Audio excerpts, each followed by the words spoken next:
आपुले संचित धन्य मे मानिना आपुले संचित धन्य मे मानिना आपुले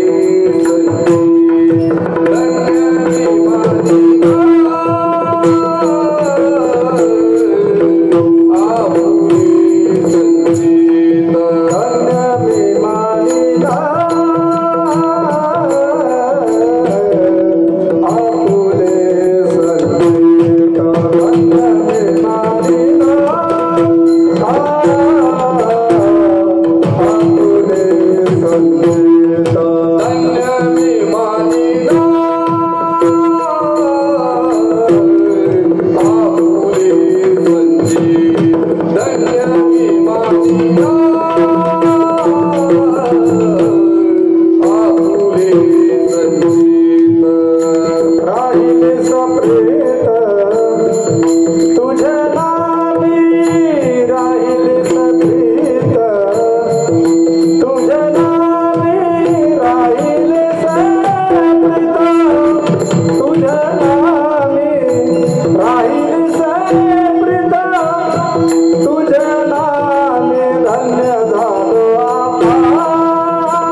ज्ञानेश्वरा निवृत्ती उदारा सोपान देवा मुक्ताबाई नमो त्रिभुवन पावनी आदित्य जननी देवाचिया नमो सद्गुरु तुकया ज्ञान दीपास नमो सद्गुरु सच्चिदानंद रूपा नमो सद्गुरु भक्त कल्याण मूर्ती नमो सद्गुरु भास्कर पूर्ण कीर्ती सर्व मंगल मांगल्ये शिवे सर्वार्थ साधिके शरणे त्र्यंबके गौरी नारायणी नमस्तुते मस्तक हे पायावरी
सर्वांच्या परिचयाचा सरळ आणि स्वभावंगाचे नियोजित कीर्तन रूपी सेवे करता निवडला विडाला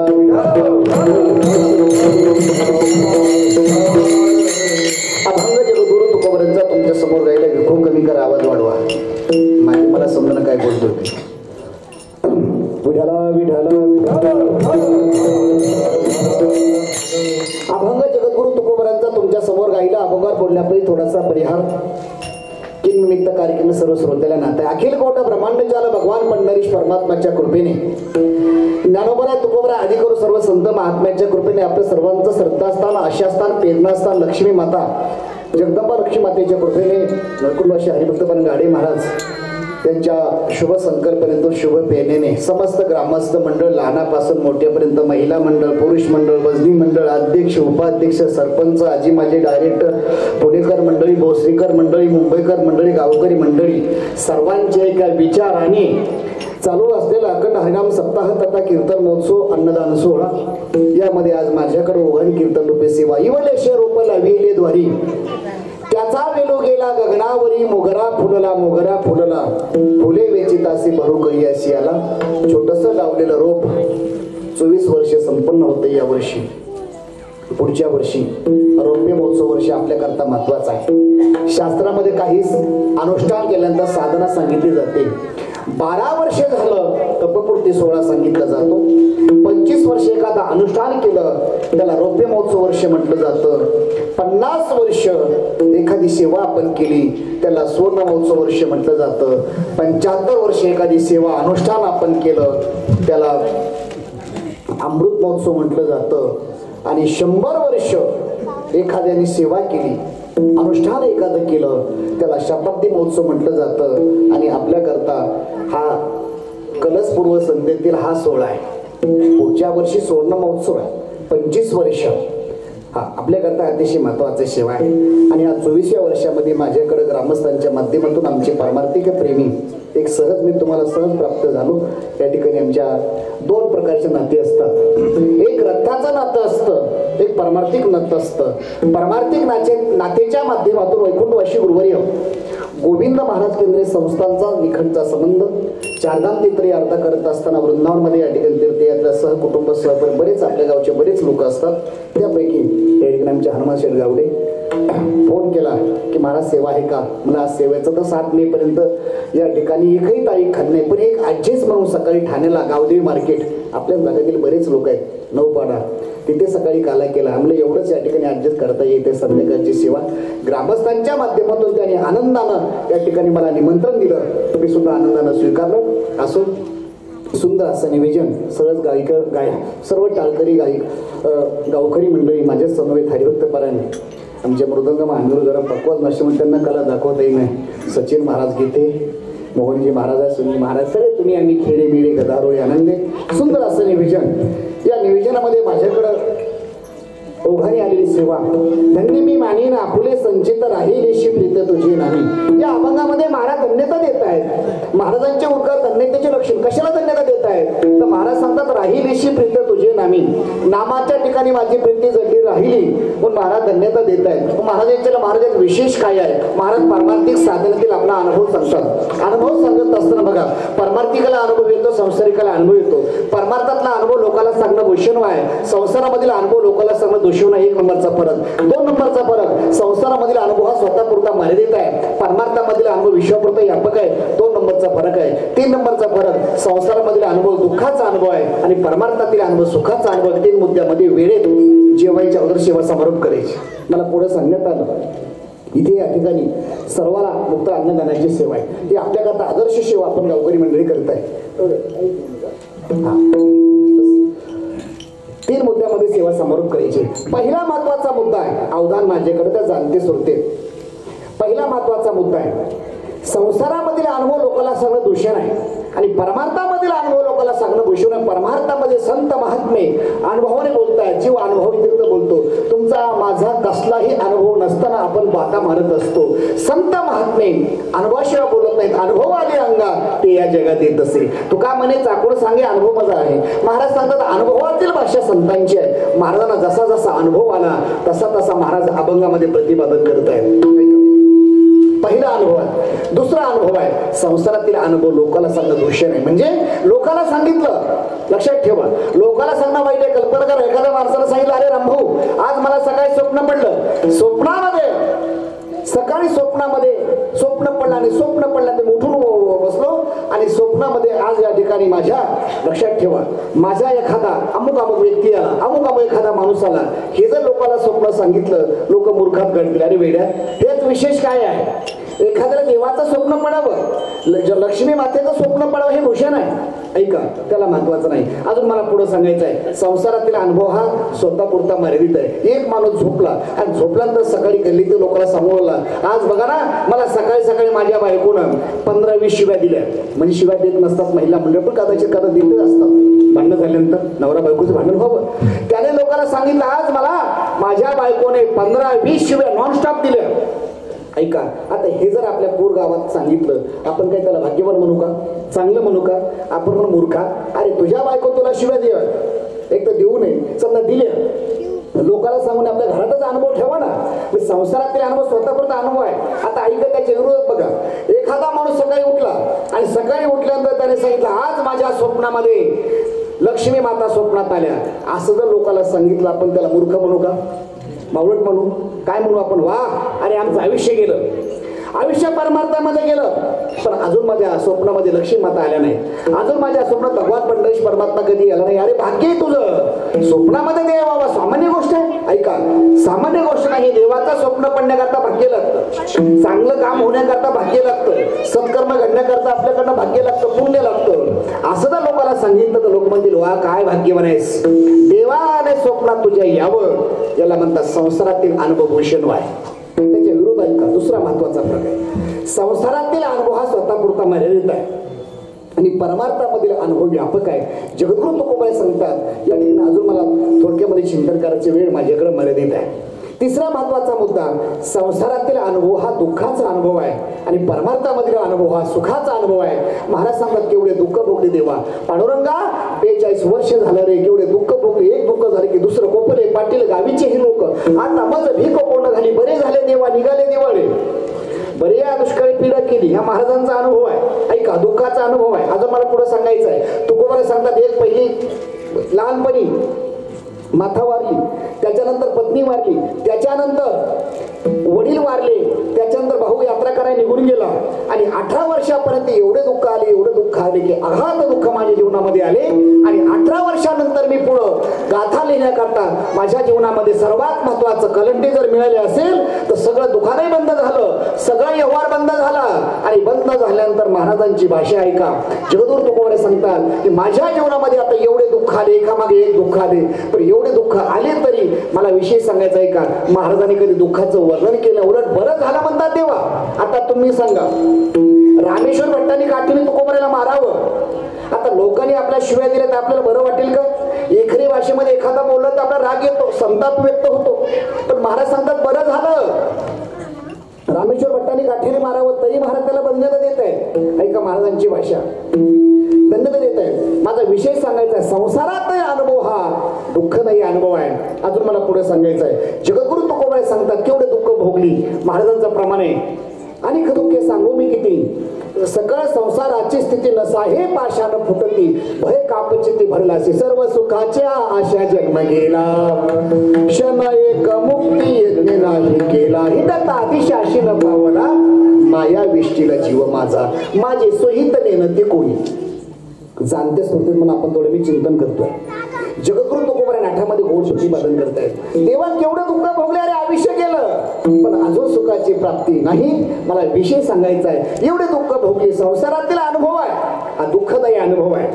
दिसायला चांगला दिसतो, ज्ञानोबरायची गोड भाषा आहे. ज्ञानोबराय म्हणतात बघा, बाहेरून लोकांना एखादा शेत चांगला दिसतो, पण त्या शेतला विचारा या ठिकाणी किती वेदना असतात. एक उदाहरण आहे, एक माणूस 750 वर्षाचा ज्ञानोबरायचा दृष्टांत आहे. ज्ञानोबराय सांगतात बघा, एका माणसानं एक बाटली घेतली आणि बाटलीमध्ये स्टिकर लावलं अमृत आणि मध्ये झाल विष भरलं. ज्ञानोबरायची भाषा गोड भाषा आहे बघा. ज्याला जगाच्या पाठीवर सांगलो मी तुम्हाला, ज्याला व्यवहार शिकायचा आहे ज्ञानेश्वरी डोकं घाला, ज्याला परमार्थ शिकायचा आहे ज्ञानेश्वरीमध्ये डोकं घाला, ज्याला शेती करायची ज्ञानेश्वरीमध्ये डोकं घाला, ज्याला उत्तम प्रकारे नोकरी कशी प्राप्त व्हावी ज्ञानेश्वरी डोकं घाला. अजून मला पुढे सांगायचं आहे, जर आपण ज्ञानेश्वरी वाचली तर जगाच्या पाठीवर कोणा पुढे नतमस्तक व्हायची गरज नाही. हा माझा अनुभव सांगेल. ऐका, ज्ञानोबराय गोड दृष्टांत देतात. ज्ञानोबरायची भाषा आहे. काही ठिकाणी ज्ञानोबराय सिद्धांत सांगतात नंतर दृष्टांत देतात, काही ठिकाणी पहिले दृष्टांत आहे नंतर सिद्धांत आहे, आणि काही ओव्यामध्ये सिद्धांतही आहे आणि दृष्टांत आहे. एक एक अक्षर म्हणजे ज्ञानोबरायचे हिमालयाच्या तोडीचे. ऐका, आम्हाला शिकत असताना आम्हाला विठ्ठल महाराज गुलेबाबा सांगायचे, मोहन महाराज, अरे बाबा ज्ञानेश्वरीचं एक अक्षर म्हणजे हिमालयाच्या उंचीपेक्षा जास्त आहे. एक अक्षर, ते अक्षर होती दे का. सूर्य कसा, ऐका, सूर्य छोटासा उगम निघतो, असताना आपला उगवताना एक छोटासा सूर्य दिसतोय, पण छोटासा सूर्य एका महाराष्ट्रापुरता मर्यादित नाहीये, एका देशापुरता मर्यादित नाहीये. तुम्ही कुठेही कोणत्या देशात जा, कोणत्याही देशात जा तरी आपला सूर्य तेवढाच प्रकाश देणारा, तेवढा सारखा दिसतोय. ज्ञानोबराय सांगतात, बिंब तरी बचके एवढे, ओवी दिसायला छोटी दिसते पण अर्थ मोठा गहन आहे. ऐका, मला दृष्टांत सांगायचं, वेळ आपल्याकडे मर्यादित आहे. ज्ञानोबराय सांगतात, स्टिकर लावलं आणि मध्ये विष भरलं. स्टिकर काय लावलंय, अमर. अमर, ऐका, ज्ञानोबराय सांगतात त्या माणसानं स्टिकर लावलंय अमर होणं करता. आता अमर म्हणजे याचा अर्थ कधी मरण न येणे, त्याला अमर म्हटलं जातं. पण आपल्याकडे जे अमरधाम असतं ते वेगळं, हे लक्षात ठेवा. स्टिकर लावलंय अमर होण्याकरता. एका माणसाला सांगितलंय, बघ तुला मरण नको असेल ना, यामधलं औषध घे, मग कायमचा तू या ठिकाणी अमर राहशील. आता ज्ञानोबराय ज्ञानोबराय म्हणतात त्याने जर 2 थेंब घेतले तर अमर होणार नाही, पण अमरधामला लवकर जाईल चौकाच्या खांद्यावर. लक्षात ठेवा, ज्ञानोबरायची भाषा. ज्ञानोबराय सांगतात मध्ये विष भरलंय आणि अमृत जरी नाव लावलं हे चुकीचं आहे. अजून मला पुढे सांगायचंय. ज्ञानोबराय सांगतात, आघा विषयाचे कांदे वाटोनी, जर रोस घ्यायचे पिळोनी, तया नाम अमृत ठेवणे जैसे अमर होणे. अरे अर्जुना, भगवंताचा अर्जुनाचा संवाद आहे. भगवान म्हणतात, अर्जुना विषयाचे कांदे वाटोनी, जो रस घ्यायचे पिळोनी, तया नाम अमृत ठेवणे जैसे अमर होणे. अजून दुष्ट मी तुम्हाला सांगतो. ऐका, एक माणूस मुंबईला कामाला आहे. पहिल्यांदा यात्रेला गावाकडे आला आणि गावाकडे आल्यानंतर येताना काही माणसाला सवय असते अनेक प्रकारे इम्प्रेशन टाकायची. हा लोकांना सवय असते. इथे काही सांगायची जास्त गरज नाही, आपण जाणते श्रोते. गावामध्ये आला, गावामध्ये आल्यानंतर त्याने गावामध्ये येताना 6.5-7 लाखाचा बूट आणला. तू म्हणताल हो एवढे बूट असतो, याच्यापेक्षा महाग असतं ना, मी तुम्हाला कमी किमती सांगतोय. 6.5 लाख 7 लाखाचा बूट आणला. गावामध्ये आल्यानंतर लोक बघाय त्याच्या बुटाकडे गावात चर्चा. वा काय गावामध्ये श्रीमंत माणूस आहे, 6.5 लाखाचा बूट आहे तर पैसे किती असते. 6.5 लाख रुपयाचा बूट गावामध्ये घेऊन आला, फिरायला लागला. पहिल्या दिवशी गावामध्ये चर्चा. आपल्या गावामध्ये गेलेले भूमिपुत्र 6.5 लाखाचे बूट वापरतात, किती प्रॉपर्टी असेल. चर्चा सुरू झाली. लोकांना चर्चा करायला काय अवघड आहे. लोक चालण्याचीही चर्चा करतात आणि वेगळी चर्चा करतात. 6.5 लाखाच्या बुटाची चर्चा गावामध्ये. दुसऱ्या दिवशी गावामध्ये पालखी निघणार होती. पालखी निघत असताना अनेक लोक येताना आले. या माणसाने शेठजीने काय केलं, 125 रुपयाचं पॅरेगॉन चप्पल आणलं. 125 रुपयाचं चप्पल आणल्यानंतर लोकांनी पायाकडे बघितलं का आज 6.5 लाखाचा बूट आहे, आज 125 रुपयाची चप्पल आहे. पण एक जरा हुशार होता, जवळचा मित्र होता, क्लासमेट होता. त्याने सांगितलं का रे काल 6.5 लाखाची चर्चा तालुक्यात गेली आणि आज तो बूट काय जरा चोरीला गेला का, कोणाला दिला का, काय झालं. त्याने सांगितलं अरे बाबा काल 6.5 लाख रुपयाचा बूट तुम्हाला बाहेरून चांगला वाटत होता, काल मी घातल्यानंतर मला एवढ्या वेदना झाल्या, एवढ्या जखमा झाल्या, ते बुटाचं मला नाव सुद्धा घ्यावा वाटत नाही, एवढ्या मला जखमा झाल्या. आता तुम्ही सांगा मला 125 रुपयाची चप्पल सुखदायी आहे. अर्थात मला सांगायचं काय, बाहेरून आपल्याला बूट किती चांगला वाटतोय तसं संसाराचा आहे. संसार दिसायला मॉडेल बाहेर चांगलं दिसत आहे, पण मध्ये किती पोकरलंय. प्रत्येकाला विचारा बरं, 1 नंबर पासून इथपर्यंत माझ्यासह प्रत्येकाचे अनुभव हेच आहे. कोणते सगळेजण महाराज सांगतात गल्लीपासून दिल्लीपर्यंत विचारा. आपल्या ग्रामपंचायतच्या सदस्यापासून मोदी साहेबापर्यंत विचारा, प्रत्येक जण दुःखी आहे. जो देखे सो दुखिया बाबा, सुखिया कोई नहीं रे, राजा ही दुखिया प्रजा ही दुखिया, सुखिया कोई नाही रे. बघा एक दृष्टांत आहे. ज्याला 1 मुलगा आहे तोही दुःखी आहे, ज्याला मुलगा नाही तोही दुःखी आहे, ज्याला 12 मुलं आहेत तोही दुःखी आहे. ऐका, ज्याला मुलगा नाही त्याला सांगितलं वा गा आज कलियुगामध्ये सर्वात या ठिकाणी सुखी जर कोण असेल माझ्या व्याख्येने तुम्हाला मुलगा नाही. ते मला महाराज कशाचं काय, एका तरी मनुष्याला देव असायला पाहिजे होता. या ठिकाणी ऐका त्याचे वाक्य, सरपंच दुःखी आहे. ज्याला 1 मुलगा आहे त्याला विचारा, आज सगळ्यामध्ये कलियुगामध्ये एकच मुलगा आहे तो सुखी आहे. तो म्हणतो कशाचं काय महाराज, झाडाचं पिकलं पाळ कधी गळत सांगता येत नाही, एखादा तरी पाठीवर असला पाहिजे होता. आणि त्याला म्हणलं अरे एकच 2 भाऊ आहेत, सख्खे भाऊ पक्के वैरी होले प्रॉपर्टी करता, कशाला या ठिकाणी एक आहे सुखी असतो. तो म्हणतो नाही अजून 2-3 भाऊ मला पाहिजे होते. ऐका तोही दुःखी आहे. एका माणसाला 12 मुलं होते. 12 मुलं असताना या ठिकाणी मी रस्त्यानं चालताना या ठिकाणी म्हणलं का हो सेठजी 12 मुलं असताना हाताला स्वयंपाक केली, म्हातारी कुठे गेली. तर सांगितलं केंद्रे महाराज म्हातारी माहेरला गेली. म्हणजे या वयात कुठं माहेरला असते का आता, म्हणजे ती म्हणे त्यांच्या माहेरला नाही आहे, सुनबाईच्या माहेरला. म्हणलं का, तिनं सांगितलं पहिल्या मुलाची पत्नी, अर्थात पहिल्या मुलाला मुलगा झालाय, तिच्या डिलिव्हरी करता गेली. म्हणलं का मग आता 2-3 महिने तुम्हीच भाकरी टाकणार का. तो म्हणे नाही 12 महिने मी हातानं भाकरी खातो. म्हणलं कसं काय. त्याने सांगितलं पहिलेचा नंबर झाला की दुसरीचा नंबर येतो, दुसरी झाला की तिसरीचा नंबर येतो, तिसरी डिलिव्हरी संपली की पुन्हा 4थी येते, 11 झालं की पुन्हा 12 नंबर, म्हणजे 12ही महिने मी हातानं स्वयंपाक करतो. ऐका, ज्याला मुलगा नाही तोही दुःखी आहे, ज्याला 1 मुलगा आहे तोही दुःखी आहे, ज्याला 12 मुलं आहेत तोही दुःखी आहे. पण महाराज सांगतात, समर्थ रामदास स्वामी सुद्धा एका ठिकाणी म्हणतात, जगी सर्व सुखी असा कोण आहे, विचारी मना तुझे शोधून पाहे. मग जगद्गुरु तुकोबाराय सुद्धा सांगतात की बाबा जो देखे सो दुःखी आहे. बाबा कबीरदास महाराज सांगतात, जगद्गुरु तुकोबाराय सुद्धा सांगतात, सर्व सुखाची आशा जन्म गेला, माझा जन्म सुखाची आशा केला, सुखाची प्राप्ती नाही. अभंगाची भूमिका मी तुमच्या समोर ठेवतोय. जगद्गुरु तुकोबाराय सांगतात, संसारातील अनुभव हा दुःखाचा अनुभव आहे, परमार्थामधील अनुभव सुखाचा आहे. हा घ्या माझा अनुभव भक्तिभाव भाग्याचा, सुखी झालो या शेवणी. महाराज सांगतात केवढे आनंद आहे परमार्थामध्ये, आणि त्याचं वर्णन महाराज करतात. मग महाराजांना विचारलं, महाराज तुम्ही धन्यता देताय कशाच्या आधारावर. धन्यतेचं लक्षण मी अभंगाची भूमिका तुमच्या समोर ठेवतो. वेळ आपल्याकडे मर्यादित आहे. अभंगाची भूमिका ठेवत असताना या अभंगामध्ये जगद्गुरु तुकोबाराय धन्यता देत आहेत. मग धन्यतेचे लक्षण कोणते आहेत. महाराज धन्यता कशाला देत आहेत. मग अशी विधान माझ्याकडे होऊन गेलं. महाराज म्हणतात बरं झालं दुष्काळ पडला यालाही धन्यता देत आहेत. स्त्री एक अंडांना करता मेली त्यालाही महाराज धन्यता देत आहेत. हे धन्यतेचे लक्षण आहे का? पहिला प्रश्न आहे. ऐका, जाणते सुरतेत आपण पहिला प्रश्न आहे, हे धन्यतेचं लक्षण आहे का? पण जगद्गुरु तुकोबारायची धन्यता ही वेगळी आहे. महाराज या ठिकाणी म्हणतात जे दिसत नाही पण मानावं लागतं त्याला धन्यता देत आहेत. 3 प्रकार आहेत. जे दिसत नाही पण मानावं लागतंय त्याला शब्द प्रमाण म्हटलं जातं, एका ठिकाणी दुसरं अनुमान प्रमाण म्हटलं जातं, आणि तिसऱ्या ठिकाणी मला पुन्हा सांगायचं आहे या शब्द प्रमाण, अनुमान प्रमाण, आणि अजून मला पुढे सांगायचं, ही गोष्ट सांगत असताना जे डोळ्याने दिसतंय कानाने ऐकायचं आहे शब्द प्रमाण आहे. आता ऐका, 6:30 वाजता सासऱ्याचा फोन आला, जावई बापू 6:30 वाजता तुम्हाला मुलगा झाला. मुलगा झाल्यानंतर जरा जावई अर्धवट होता. तो सकाळी उठल्यानंतर गाडी काढली, खेळला गेल्यानंतर मिठाईवाले दुकानदार उठवले, 2-3 मिठाईवाले दुकान उठवले. गाडीमध्ये जेवढी काही मिठाई बसेल तेवढी मिठाई टाकली आणि गावात गल्लीत लोकांना सकाळी लोक उठायचे अगोदर गल्लीमध्ये मिठाई वाटू लागला. लोकांनी सांगितलं, का रे बाबा, सप्ताहाला तर अजून अवधी आहे, काला तर अजून वेळ आहे, कशा करता मिठाई वाटतो? एकाने डोकं चालवलं. गावामध्ये 24 वर्षाचा सप्ताह होता. कधी 1000 रुपयाची वर्गणी फाडत नाही, कधी गावामध्ये सत्कर्म असं कधी चांगली वर्गणी देत नाही, यात्रेला कधी वर्गणी फाडत नाही, कधी चांगलं काम करत नाही. गावामध्ये कधी एखाद्या गरीबाचं लग्न जमत होतं तर लग्न जमवण्याकरता प्रयत्न करत नव्हता, तर मोडण्याकरता चांगला प्रयत्न करणारा आज हा मिठाई का वाटतोय प्रश्न पडला. एकाने सांगितलं, का हो मिठाई वाटताय? त्याने सांगितलं, हो 6:30 वाजता फोन आला.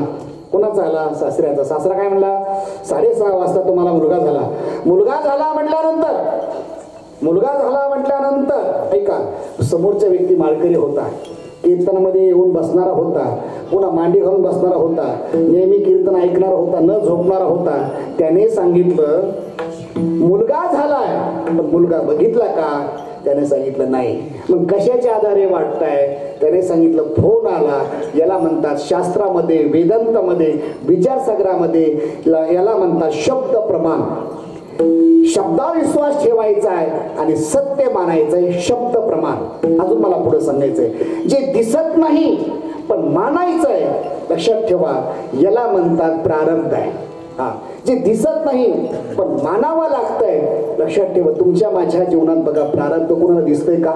सगळ्या गोष्टी दिसतात पण प्रारब्ध कोणाला दिसत नाही. आणि प्रत्येकाच्या जीवनात सुखाचे भोग असतात आणि काहींच्या जीवनात दुःखाचे भोग असतात. कोणाच्याही जीवनात एक सुखाचे भोग सातत्याने राहत नाही आणि दुःखही सातत्याने राहत नाही. ऐका, मला सांगायचं आहे, महाराज सांगतात आपल्या जीवनामध्ये भोग भोगण्याकरता सुद्धा प्रारब्ध महत्वाचा आहे. तुम्ही म्हणाल, महाराज आम्ही विज्ञानवादी मानायला तयार नाही. विज्ञानवान कोणताही माणूस असू द्या, त्याला ते भोग भोगावेच लागणार आहेत. सुखाचे असेल प्रारब्ध अनुकूल आहे, दुःखाचे असेल प्रारब्ध प्रतिकूल आहे. ऐका, महाराज आम्हाला नेहमी सांगायचे शिकत असताना, माणसामध्ये 3 प्रकारचे माणसं आहेत. एक उत्तम प्रारब्धाचे काही माणसं आहेत, 2 मध्यम प्रारब्धाचे आहेत, 3 कनिष्ठ प्रारब्धाचे आहेत माणसामध्ये. आता बैलामध्ये सुद्धा 3 प्रकारचे बैल आहेत. आता इकडे जास्त सांगायची फारशी गरज नाही. उत्तम प्रकारचा बैल, लक्षात ठेवा, उत्तम प्रकारचा बैल आपण बघतोय 3-3, 4-4 कोटी रुपये किंमत आहे. माणसाला जेवढे माणसं दशकेर नसतात तेवढे आपण त्या, काय नाव त्या बैलाचं, म्हण्या. वा, महाराष्ट्राला माहीत झाला म्हणे बरं का तुमचा, महाराष्ट्राला. ऐका, माणसाला दशकिरीला माणसं नसतात एवढे एका प्राण्याच्या दशकिरीला माणसं आहेत. उत्तम प्रारब्धाचा बैल आहे, मध्यम बैल आहे, कनिष्ठ बैल आहे. आता बैलाचे व्याख्यान करत नाही आपण, जाणते हाडाचे बैल प्रगतशील शेतकरी आहेत. कुत्र्यामध्ये 3 प्रकारचे कुत्रे आहेत बरं का गायक बाबा. कोणते कुत्रे? 1 उत्तम कुत्रा, 2 मध्यम कुत्रा, 3 कनिष्ठ कुत्रा. उत्तम कुत्रा तुम्ही आता बघितला कुत्रा, कुत्र्याचे नावं बघितलं असेल, जाती बघितलं असेल, एवढ्या जाती जातात. मांजर की कुत्रा कळत नाही, एवढ्या जाती वेगवेगळ्या आहेत. काही वडापावचा कुत्रा आहे ना. कुत्र्यामध्ये प्रकार आहेत. एक उत्तम कुत्रा, तो जर आपल्या गावात आला तो पायी येत नाही, एकटा येत नाही. 70-80 लाखाच्या गाडी, 2-3 कोटी रुपयाच्या गाडीमध्ये येतोय कुत्रा.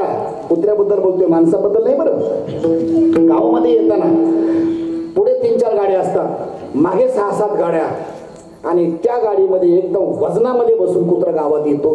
अख्खं गाव त्याला बघायला असतं. ज्यावेळेस माणसाची बुद्धी कमी पडते त्याला श्वान पथक बोलवलं जाते की नाही कुत्र्याला, तर त्याला म्हणतात उत्तम कुत्रा. एकेका कुत्र्याचा 6-7 लाख रुपये नुसता खर्च आहे कुत्र्याचा. लक्षात ठेवा, कुत्र्याचा खर्च आहे. उत्तम कुत्रा असतो. मध्यम कुत्रा तुम्ही आम्ही पाळलेला. आपण वाडी वस्तीवर राहणारे माणसं आहेत, गावामध्ये राहणारे माणसं आहेत. गावात सप्ताह चालू आहे, ती घर मालकीने म्हणते बाळा या ठिकाणी भांड्या हे अनुमान नाव असतात कुत्र्याचे, या ठिकाणी इथंच बस आता, मी 7 ते 9 कीर्तनला जाणार आहे आणि तोपर्यंत 2 तास घर सोडू नको. ते बिचार हो करून तिथेच बसतं, मालकीने येईपर्यंत जागा सोडत नाही. पण तुम्ही पाळलेला मध्यम कुत्रा आणि कनिष्ठ कुत्रा अख्खं गाव त्याचंच असतं. एखादी महिला स्वयंपाक करायला लागली, स्वयंपाक करता करता ते मागच्या दारातून जातं, पाठीमध्ये तोंड घालतं, एखादी चपाती एखादी भाकरी घेऊन जातं, पुढे तोच प्रयोग करतो. पण पुढची महिला हुशार असताना बघितलं कुत्रं घरात येत आहे, येईपर्यंत काहीच बोलत नाही आणि ज्यावेळेस तोंड घातलं पाठीमध्ये ते पोळपाट लाटणं घेते आणि जोरात त्याच्या पाठीवर आवडते आणि मारल्यानंतर ती वाकत वाकत अख्खं गावामध्ये त्याचंच घर असतं, त्याला कोणीच वारदार नसतो, अख्खं गाव त्याचंच असतं. याला कनिष्ठ कुत्रा म्हटलं जातं. तसं तुकोबराय सांगतात प्रत्येकाच्या जीवनामध्ये भोग भोगण्याकरता प्रारब्ध महत्वाचा आहे. अजून मला सांगायचं आहे, महाराजांची भाषा आहे, तुमच्या माझ्या जीवनामध्ये सुखाचे भोग भोगण्याकरता प्रारब्ध महत्वाचा आहे, दुःखाचं भोग भोगायचं असेल प्रारब्ध महत्वाचा आहे. म्हणून कधीही देवाला नावं ठेवायचे नाही, देवाला शिवाय द्यायच्या नाही, देवावर कधी नाराज व्हायचं नाही. ऐका, त्याला कारण आपलं प्रारब्ध आहे, प्रारब्धच आपलं आहे. महाराजांची भाषा आहे, भोग तो न घडे संचिता वाचवणी करावे ते मनी समाधान. भोग भोगण्याकरता संचित महत्वाचा आहे. तसं या अभंगामध्ये महाराज या ठिकाणी सांगतात की बाबा दिसत नाही पण मानावं लागतंय, त्याला संचित म्हटलं जातं. ऐका, दुसरं अनुमान प्रमाण आहे, ते सुद्धा अनुमान प्रमाण आहे. ज्ञानोबरायची गोड भाषा आहे. ज्ञानोबराय म्हणतात, ज्ञानोबराय बोलतायत या ठिकाणी ज्ञानोबरायची गोड भाषा. ज्ञानोबराय बोलतात की अर्जुन भगवंताचा संवाद आहे अर्जुनाचा, त्या ज्ञानोबराय या ठिकाणी ओवी लिहितायत. हा पै वसंताचे रिघवणे झाडाचे साजेपणे जाणीजे देवी करणे सांगते ज्ञान. बघा ज्ञानोबरायची भाषा, शेतीचा दृष्टांत ज्ञानोबराय देत आहेत. ज्ञानोबराय म्हणतात वसंत ऋतू बघितला नाही. आपण शेती करणारे माणसं पिढ्यानपिढ्या गेल्या. तर मी तुम्हाला सहज शंका विचारतो, माऊली बाबा तुम्ही सगळे माणसं बघितले पण वसंत ऋतू बघितला का? वसंत नावाचे माणसं बघितले असतील, आपल्याकडे असतील आता कीर्तनामध्ये. ऐका, पण वसंत ऋतू कोणी बघितलाय का? नाही म्हणलं तर येत नाही का? ज्ञानोबराय सांगतात नाही म्हणलं तर ते येणार आहे. केव्हा येणार आहे? पण वसंताची रिघवणी झाडाचे साजेपणे. अरे अर्जुना, जाणीजे देवी करणे सांगते ज्ञान. या ठिकाणी फळांनी फुलांनी जसं बाग भरून येते हे समजायचं वसंत ऋतूचे चाहूल लागलेलं आहे, वसंत ऋतूचं आगमन होत आहे. याला म्हणतात अनुमान प्रमाण. जे दिसत नाही पण मानावं लागतं याला अनुमान प्रमाण. मग महाराजांना विचारलं, महाराज तुम्ही कोणती रीत वापरताय? एक महाराज दृष्टांत देत आहेत. एक आंधळाग्रस्त आहे आणि डोळसग्रस्त प्रवासाला निघाले. ऐका, प्रवासाला निघाल्यानंतर डोळसग्रस्त आहे, त्याने आंधळ्याचा हात धरला. संध्याकाळची वेळ आहे, सूर्य अस्ताला जातोय, गाव लागलेलं आहे.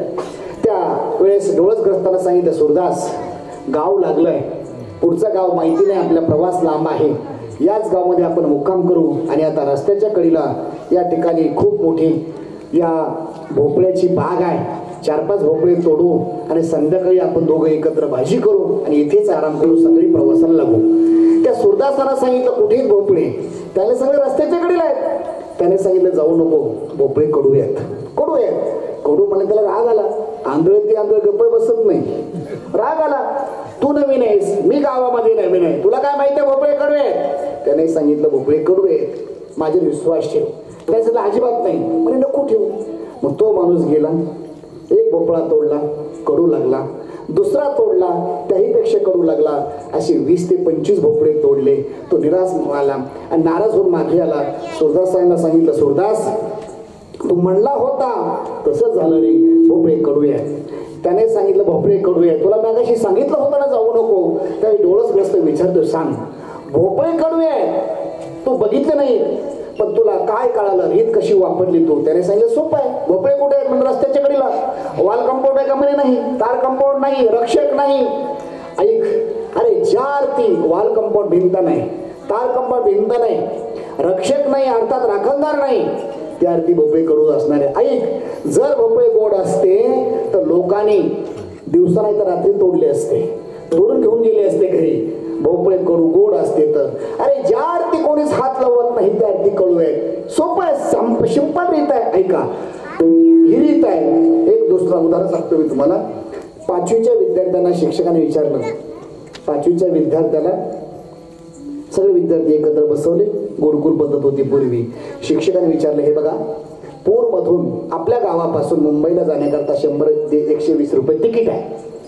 100 ते 120 रुपये तिकीट आहे आपल्या पूर गावातून नाही मुंबईला जाण्याकरता. 5वीचे विद्यार्थी होते. त्याने सांगितलं, प्रश्न सोपा आहे. सराने सांगितलं 120 रुपये तिकीट आहे. पूर गावापासून नवी मुंबईला जाण्याकरता 120 रुपये तिकीट आहे. तर माझं वय किती? असा प्रश्न केल्यानंतर एक विद्यार्थ्यांनी भूगोल काढलं. प्रश्न पूर्ण पान चाळले. प्रश्न शोधत नाही. एकाने इतिहास काढला. इतिहासामध्ये प्रश्न नाही. मराठीचं पुस्तक काढलं. कुठेच प्रश्न शोधना. बराच वेळ झालं. सर चिडले, रागावले. अरे मूर्खांनो, तुम्हाला साधा प्रश्न येत नाही उत्तर द्यायचं. या ठिकाणी एका पुन्हा सराने सांगितलं, हे बघा, आपल्या गावाहून 120 रुपये भाडं नवी मुंबई लागत आहे. तर माझं वय किती? एक शाळेमध्ये न विद्यार्थी होता, कधी शाळेत न येणारा, त्याने हळूच हात वर केला. सर मी सांगू का? सरला आनंद वाटला. सर म्हणले, पुढे ये बरं, पुढे ये. या ठिकाणी 1 नंबरचा हुशार शब्बासकी दिली. शब्बासकी दिल्यानंतर त्याला आनंद वाटला. तो पुढे आला आणि सराला सांगितलं, सर मागे बसल्यामुळं मला प्रश्न समजला नाही. आता प्रश्न सांगा, मी उत्तर द्यायला तयार आहे. सराने सांगितलं, आपल्या गावावर मुंबईला 120 रुपये तिकीट आहे. तर माझं वय किती? त्याने सांगितलं, सर खरं सांगू का खोटं सांगू? सर म्हणजे खरं सांग, बावळटासपणा करू नको. त्याने सांगितलं. असं बोलल्यानंतर त्याने सांगितलं, सर पुन्हा सांगा. त्याने सांगितलं, हे बघ, आपल्या गावावर नवी मुंबईला 120 रुपये तिकीट एसटीला लागतंय. तर माझं वय किती? त्याने सांगितलं, सर तुमचं वय 42 वर्ष वय. आणि योगावर एकदम करेक्ट निघलं. सर मला सांग, कोणती रीत वापरली? त्याने सांगितलं, माझा चुलत भाऊ सेक्टर 3ला राहतोय. तो हाफ मॅड आहे, मग त्याचं 21 वर्ष वय आणि तुम्ही फुल मॅड आहे, पण 42 वर्ष वय आहे. 42 वर्ष वय सामान्य रीत आहे. तसं या अभंगामध्ये तुकोबाला विचारलं, महाराज प्रारब्ध करता, अनुभव करता तुम्ही रीत कोणती वापरली? तर तुकोबाला सांगता, सोपी रीत आहे. अभंगाचं पहिलं चरण. धन्य मी मानेला, धन्य मी मानेला, धन्य मी मानेला, आपुले संतान. धन्य मी मानेला, धन्य मी मानेला, धन्य मी मानेला, आपुले संतान. धन्य मी मानेला, धन्य मी मानेला,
संसारामध्ये संस्कार गोड प्रमाण दिलं.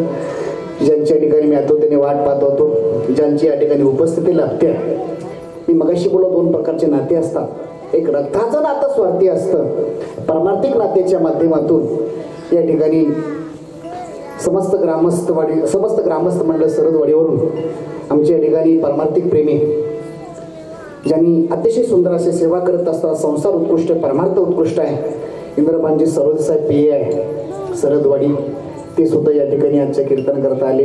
त्या समवेत सर्वात प्रसिद्ध हॉटेल सरदवाडीमध्ये संजय हॉटेल लेफ्ट साईडला त्यांचे मालक म्हणजे भीमाजी शेठ सरोदे पाटील, ते सुद्धा आज या सप्ताहाला भेट देण्याकरता अर्थात माझ्यावर नितांत प्रेम असल्यामुळं ते सुद्धा इथे उपस्थिती आहे. आमचे परमार्थिक प्रेमी या ठिकाणी सुद्धा आमचे सरोदे उद्योजक ते सुद्धा इथे आहेत. इकडे डाव्या साईडला दीपकजी सरोदे ते सुद्धा या ठिकाणी ग्रामपंचायत सदस्य विद्यमान सदस्य सरदवाडी सर्व या ठिकाणी आपण आलात. गावकरीच्या मंडळीवर धन्यवाद देतो आणि केंद्रीय महाराज संस्थाच्या वतीने मी धन्यवाद देतो. जिथे जिथे या भागामध्ये कीर्तन असतात तिथे ते त्या ठिकाणी त्यांची हजेरी असते. म्हणजे तुमच्याच गावात असं नाही, त्यांचे पाहुणे म्हणून आले ते आता या ठिकाणी जावायला भेटण्याकरता केंद्रीय महाराजला भेटण्याकरता याच्यापेक्षा जावायपेक्षा मला भेटण्याकरता जास्त आले. कुठेही इथे कार्यक्रम असेल त्या भागात येत असतात. अनेक लोकांना माहिती नाही आहे तर त्यांना धन्यवाद देतो. गोड प्रमाण दिलं. धन्य मी मानेन आपुले संचित राहील इशी प्रीत तुझे नामी.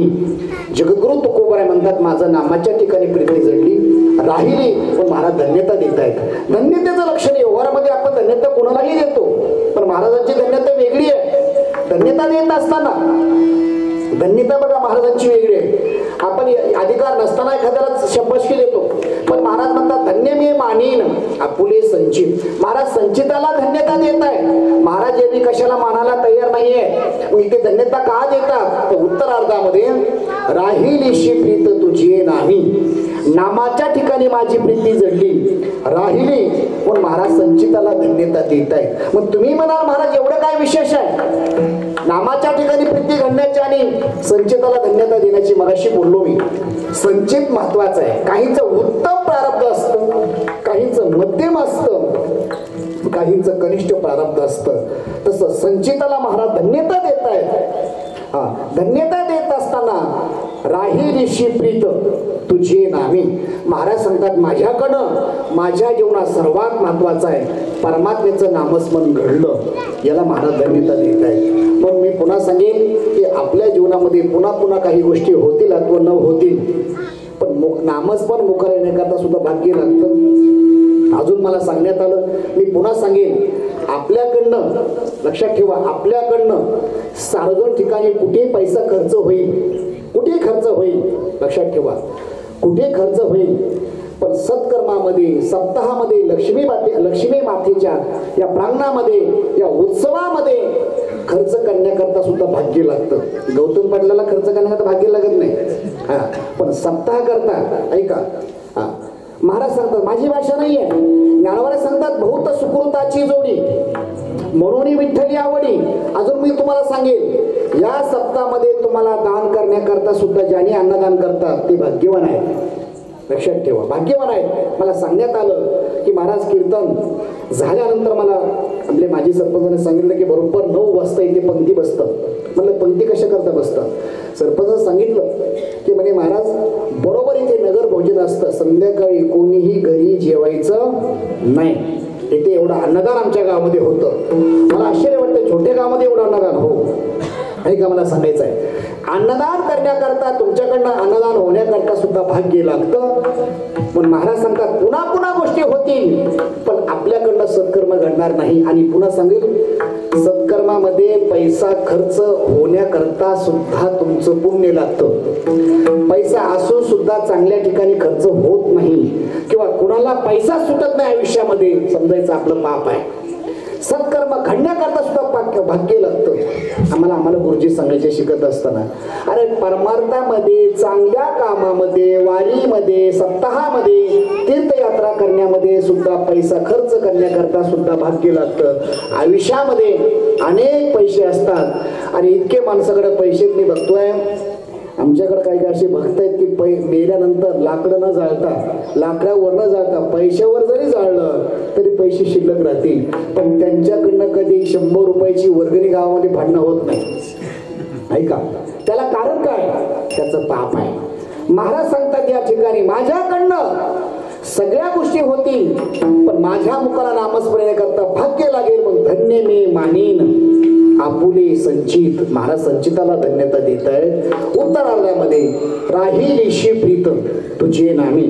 आपल्याकडनं गावची स्तुती होईल. ऐका, एखाद्या माणसाची स्तुती होईल, एखाद्या जावयाची स्तुती होईल, एखाद्या महाराजाची स्तुती होईल, एखाद्या पुढाऱ्याची स्तुती होईल. ऐका, एखाद्याला विचारलं अमुक अमुक व्यक्तीचं गुण सांगा, गुण सांगता येतील, त्याचे दोष सांगता येतील, पण महाराज सांगतात सहज मुखाला रामकृष्ण हरी सहज आपल्याकडे येणार नाही.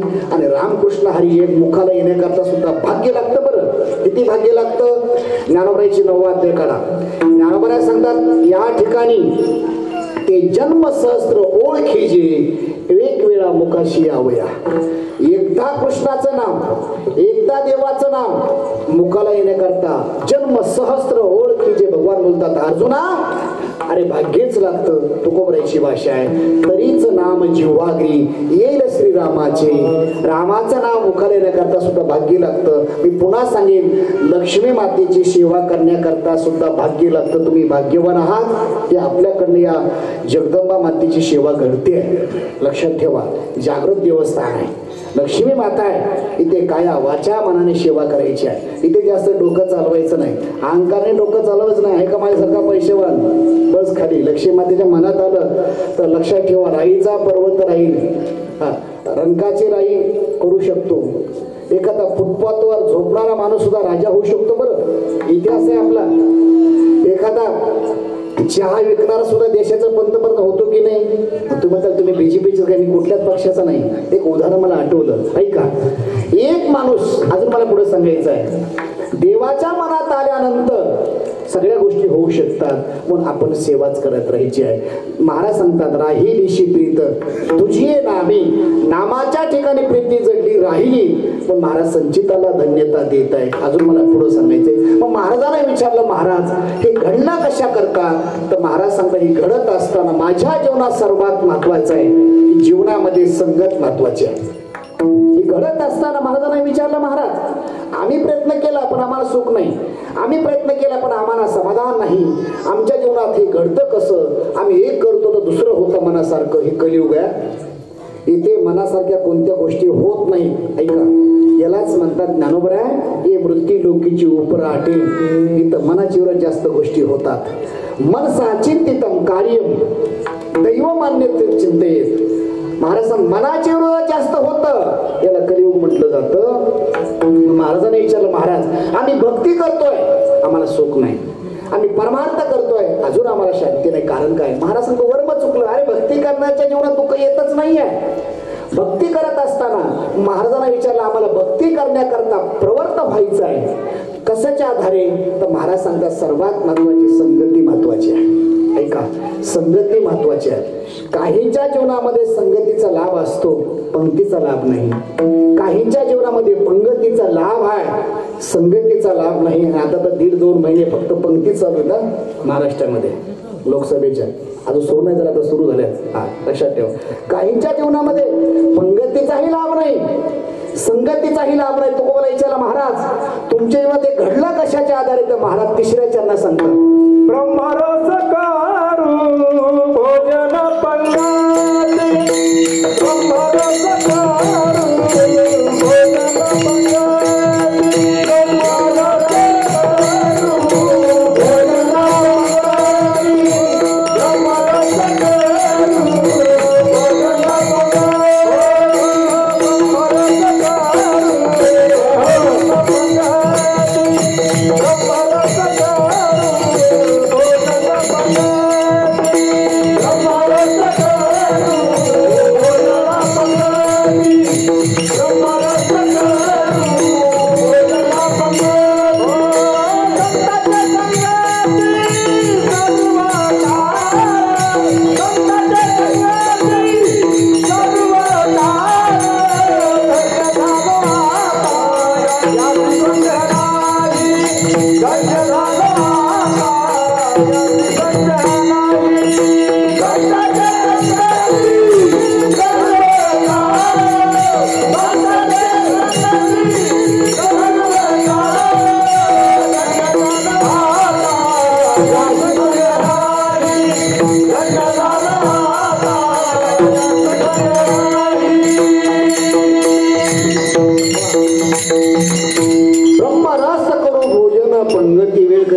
तिसऱ्या चरणात प्रवेश. ब्रह्मरस करू भोजना पंगती, संतांचे संगती सर्व कर. महाराजांना विचारलं, महाराज तुमच्या जीवनात घडलं कशाला? मी पुन्हा सांगेन तुमच्या मागे करता. आपल्या जीवनात काही गोष्टी नाही घडता आल्या तरी करता आल्या तरी चालेल, पण संगती चांगल्याची करा. संगती चांगल्याची केली तर चांगलंच होतं. बरं, गहू पेरल्यानंतर बाजरी उगवत नाही हा कर्माचा सिद्धांत आहे. असं कधी घडलंय का? आपण आपल्याकडे शेतामध्ये आपण जून जुलैमध्ये बाजरी पेरली आणि 2-3 महिन्यानंतर आपलं गहू दिसले नाहीये. बाजरीच उगवणार आहे, ते पण अर्धी कधी अर्धी येणार नाहीये. तसं कर्म करत असताना आपण चांगले कर्म केलं तर नक्कीच आपलं चांगलं होईल. म्हणून महाराज सांगतात संगती महत्वाची. जीवनामध्ये संगतीचा परिणाम सर्वात महत्वाची संगती. एखादी गोष्ट नाही करता तर नाही करू द्या. कदाचित आपल्याकडनं एखादी वारी नाही घडली तरी चालेल, असं नाही घडलं नाही म्हणजे चालत नाही. मी वेगळं बोलत नाहीये, कदाचित सांगत होतो तुम्हाला, पण संगत चांगली करा. संगत संतन की करलो. जीवनामध्ये जर आपल्याला जीवन परिवर्तन व्हायचं असेल तर संगत महत्वाची आहे. मगाशी बोललो, काहींच्या जीवनात संगतीचा लाभ आहे, पंगतीचा लाभ नाही. पण काहींच्या जीवनामध्ये पंगतीचा लाभ आहे, संगतीचा नाही. तुकोबाला विचारलं, महाराज तुमच्या जीवनात कसला लाभ आहे? तर महाराज सांगतात, माझ्या जीवनामध्ये संगतीचाही लाभ आहे. कोणती संगती? देववशी चित्ती, त्याची घडावी संगती. मग पंगती कोणती आहे? तर महाराज सांगतात, ब्रह्मरस करू भोजना पंगती. किंवा ब्रह्मरस घे ही काढा, तेने पिढा वारे, पत्ते नाम विठोबाची. ही पंगती आहे. आपल्या जीवनामध्ये पंगती महत्वाची आहे, तर संगती महत्वाची आहे. संगतीचा परिणाम लक्षात ठेवा, जीवन परिवर्तन होतं. किती परिवर्तन होतं? सजीवावर या परिवर्तनात विशेष नाही आहे, निर्जीवावर सुद्धा जर संगती प्राप्त झाली, लाभ झाला, त्याचा सुद्धा उद्धार होतो. कल्पना करा, ज्ञानोबरायचा निवृत्तीनाथ महाराजांचा सोपन काका मुक्ताबाई, 4 भावंडाचा एका दगडाला अर्थात भिंतीला सहवास लाभला काही क्षणापुरता. भिंतीला आज माऊलीच्या समाधीनंतर लोक, हजारो लोक रोज भिंतीच्या पाया पडतात. आपल्या घरी भिंती नाहीत का? कल्पना करा ना, आपल्या घरी नाहीत का? आहेत ना भिंती आपल्याकडं. गावातल्या भिंती दगडाच्या आहेत, चांगल्या मोठमोठ्या आहेत. पण आनंदीला गेलं तर लोक विचारतात, का हो इथं भिंत चालवली कुठं आहे? का? फक्त कल्पना करा, भूतकाळ आठवा. का बरं? तर त्या भिंतीला ज्ञानोबरांचा सहवास मिळाला म्हणून लोक लक्षात ठेवा, सहवास आहे. अजून पुढे सांगायचं मला, रेडेला माऊलीचा सहवास मिळावा तर या ठिकाणी आज महाराष्ट्रभर, आळेपुरतं नाही बोलत मी, महाराष्ट्रभर रेड्याची लोक समाधी, या ठिकाणी समाधीचं रेड्याचं पूजन करतात. लक्षात ठेवा, आज आपल्याकडे बापाचं वस्त्रात घालायला लोक तयार नाहीत. घातलं तर एकाच बापाची 2 घालायला लोक तयार आहेत. परवा आम्ही गेलो होतो स्वतंत्र त्या निवासाला, परवाच लक्षात ठेवा, परवाच. दोन्ही भाऊ आहेत, 2 भाऊ आहेत, श्रीमंत घराणं आहे, गडगंज श्रीमंती आहे. वडील वाले दोघांचं जमत नाही. एकाने इंदोरकर महाराजाला निमंत्रण दिलं, एकाने केंद्रीय महाराजाला निमंत्रण दिलं. मला वाटलं चला मोठ्या भावाचा फोन आला, म्हणजे महाराज अमुक दिवशी वरिष्ठ श्राद्ध आहे, परवाची तारीख आहे, परवा या कीर्तनाला सोनई शनी शिंगणापूरला. मी म्हटलं ठीक आहे. पण नंतर या ठिकाणी पत्रिका वाचली मोबाईलमध्ये, तर या ठिकाणी वडिलांचं नाव सारखं दिसतंय, आडनाव सारखं दिसतंय आणि खाली संयोजक मत वेगळे दिसतात. माझ्या पत्रिकेवर मोठ्या मुलाचं नाव, छोट्या पत्रिकेवर म्हणजे दुसऱ्या टायमिंगला त्यांचं नाव, इंदोरकर महाराजांचे कीर्तन, छोट्या मुलाचं नाव, आणि माझं पहिल्यांदा 10 ते 12 माझं कीर्तन आणि 2 ते 4 इंदोरकर महाराज कीर्तन. बघितलं, फोन केला, म्हणा हा गाव हे कोण आपल्या गावात वारले दुसरं? ते पण नाही महाराज, आकली मूठ 1.25 लाखाचे. लोकांना सांगावं तरी कसं? हे आपल्याच दादांचं पुण्यस्मरण आहे. मला असं कसं काय? मला जमत नाही, भाऊ ऐकायला तयार नाही. मला चला जाऊ दे, आपलं काय करायचं, देवदेव होतो ना चांगला. ऐका, परवाची घटना आम्ही गेलो होतो नेवाशाला शनी शिंगणापूर बशी. म्हणजे ऐका, मला सांगायचं काय, सहवास महत्वाचा आहे. आज माणसं सुद्धा पुण्यतिथी घालायला तयार नाही. पण आज मला पुढे सांगायचं आहे, थोडं इतिहास ऐका, इतिहास डोळ्यापुढे आणा. इतिहास, अरे एका कुत्र्याला जर महाराजांचा सहवास मिळाला, इतिहास फक्त डोळ्यापुढे, जास्त मला परिचय करायचं नाही, माझा विषय तो नाहीये, कारण कीर्तन आहे, मर्यादित वेळ आज मला सांगितलंय. म्हणजे कीर्तनामध्ये सांगावं असं नाही, सांगा पण वेळ मर्यादित आहे. छत्रपतींचा इतिहास डोळ्यापुढे आणा. महाराष्ट्रामध्ये रायगडावर छत्रपतींच्या समाधी शेजारी शाही राजाची समाधी नाहीये, मासा जिजासाहेबांची समाधी नाहीये, एक कुत्र्याची समाधी महाराष्ट्र बांधतोय. कारण आहे का? शोधा. त्या कुत्र्याचं नाव काय? आपल्यासारखं नाव होतं का? आणि त्या कुत्र्याचं नाव वाघ्या आहे. कधी गेला तर बघा. महाराजांचं त्यावेळी हे अवसान झालं. ही गोष्ट महाराजांना महाराष्ट्रामध्ये कळाली की आपल्या नैतेचा राजा शेवटचा श्वास घेतला. महाराजांचं पार्थिव चंदनाच्या लाकड्यामध्ये ठेवल्यानंतर अग्निसंस्कार झाले. अग्निसंस्कार चित्ता भडकले. लोक रायगड खाली येतात, काही लोक रायगडावर जातात आणि वर गेल्यानंतर खाली उतरतात. तितक्याच वेळामध्ये एका महाराजांच्या पार्थिव चित्तेला त्या कुत्र्याने 2 प्रदर्शना घातल्या आणि तिसरी प्रदर्शना अर्धी घातल्या आणि जळत्या चित्तेमध्ये त्या कुत्र्याने उडी टाकली. महाराज त्याची दखल घेतोय.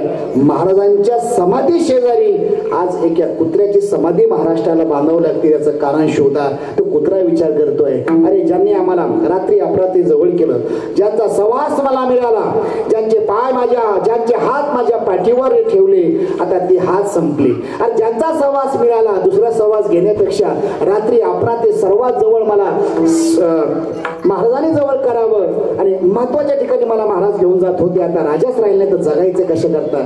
ऐका, मला सांगायचं काय, कुत्र्याला जर छत्रपतींचा सहवास मिळतोय तर महाराष्ट्र कुत्र्याचं दर्शन घेतोय, त्याला संगती म्हटलं जातं. अजून तुमच्या माझ्या जीवनात संगती महत्वाची आहे. तुमच्या माझ्या जीवनात सर्वात महत्वाची संगती आहे. पण महाराजांना विचारलं, महाराज ही कोणती संगती? ब्रह्मरस करून भोजना पंगती, संतांची संगती सर्व काळ. हे पुन्हा सांगेल की चांगली संगत करा, चांगले विचार अंमलात आणा, नक्की आपलं चांगलं होईल, वाईट होणार नाही. जर आपण एवढं करून महाराज सांगतात दुसऱ्या कोणत्या गोष्टी केल्या संगतीचं चांगलं असेल. आज समाजामध्ये आज ही महत्वाची गोष्ट आहे. 90% तरुण वर्ग आज आमच्याकडे, लक्षात ठेवा, 90% 18 वर्षे 16 वर्षे 15 वर्ष व्यसनाधीन होतो आहे. याचं कारण काय? संगती त्याप्रमाणे आज प्राप्त होती आहे. पण महाराज सांगतात ब्रह्मरस करू भोजना पंगती, संतांचे संगती सर्व काळ. ते संगती महाराजांना या अभंगामध्ये प्रतिपादन करायचं आहे. वारकरी संप्रदायानुसार अभंगाचा शब्दाच्या भावार्थ पाहिला. एकदा सर्वांनी हात वरती करा. पुढच्या वर्षी रौप्य महोत्सव बरं का सरपंच, सर्वांनी फोटो लावायचे. पुढच्या सर्वांनी हात वरती करा. आमची मंडळी सुद्धा महाराष्ट्राला करू द्या. एवढ्या प्रतिकूल परिस्थितीमध्ये सुद्धा एवढी प्रचंड जनसमुदाय या ठिकाणी आपल्या लक्ष्मी मातेच्या मंदिरामध्ये सर्वांनी हात वरती करा आणि 1-2 मिनिटांमध्ये भजन करायचं. विठोबार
करू भोजन पंगती संतांचे संगती सर्व काळ तुका मने पोटा झालेची न धाय खादलेची न खाय आवडीने महाराज सांगतात एखादा पदार्थ मात्र पुन्हा पुन्हा सेवन करा वाटतो तसं परमार्थिक सेवा तुका मने पोटा झालेची ने धाय खादलेची न खाय आवडीने पुन्हा पुन्हा मला असं प्राप्त व्हावी वाटते सेवन करा वाटतो कारण आवडीचा विषय माणसाला शिळा झाल्यासारखा वाटत नाही ज्या माणसाला व्यसन करायची सवय त्याला व्यसन शिन त्यामध्ये व्यसन करण्यामध्ये शिन वाटत नाही आवडी आणि लाजवी व्यसनी आणि शिनवी तसं तुम्हाला सर्व ग्रामस्थांना मला आनंद वाटला की आवड आहे म्हणून या ठिकाणी सुंदर अशी लक्ष्मी मंदिरची आपण सेवा करताय सालाबाद प्रमाणे याही वर्षी सुंदर असं आपण सेवा करत असताना अगदी थोड्या वेळामध्ये सेवा समारोप करणार आहे सेवा करत असताना सर्व ग्रामस्थांना मी धन्यवाद देतो या ठिकाणी 24 वर्षाची अखंड सेवा आपण या ठिकाणी गावकरी करताय एका विचाराने एका आईच्या लेकरासारखी आपण सेवा करता येणाऱ्या काळामध्ये सुद्धा मी तुम्हाला सांगेन की या ठिकाणी आव्हान करेन की